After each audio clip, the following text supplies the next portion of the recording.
అస్సలం అయికం వరహమతుల్లాహి వబర్కాతుహు. Hi hello welcome to my channel అండి. ఈరోజు అయితే కనుక నేను నైట్ ఎగ్ ఉల్లిపాయ చేస్తున్నాను.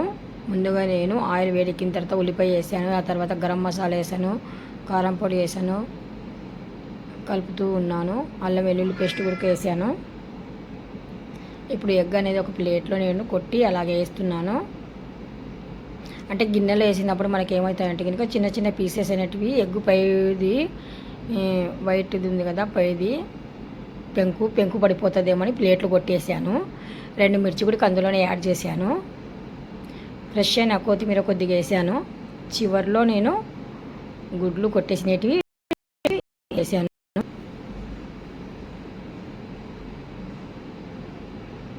ఇప్పుడు కొద్దిగా లైట్గా కుక్ అయిన తర్వాత మిక్స్ చేస్తున్నాను, అంటే కలుపుతున్నాను బాగా. మనకు ఫాస్ట్ కుక్ అయ్యేది ఉల్లిపాయ గుడ్డు. చిన్న పెద్ద తేడా లేకుండా ఎవరైనా చేసుకుంటారు. చాలా సింపుల్ ప్రాసెస్ కదా ఇది. ప్రతి ఒక్కళ్ళకు నచ్చే విధంగా టేస్ట్గా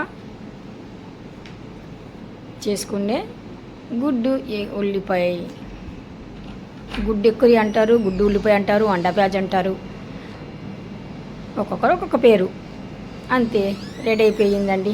ఇప్పుడు మొత్తానికి ముక్కలు కిందికి వచ్చిన తర్వాత బాగా డ్రై అయిన తర్వాత ఒక ప్లేట్లోకి తీసుకొని మళ్ళీ పైనుండి కొద్దిగా కొత్తిమీర వేసాను. చూస్తున్నారు కదా, ఇలాగ వేడిగా మనం స్నాక్స్ లాగా తినొచ్చు, రోటీతో తినొచ్చు, రైస్తో తినొచ్చు. టాటా బాయ్ బాయ్, అల్లా హాఫీస్.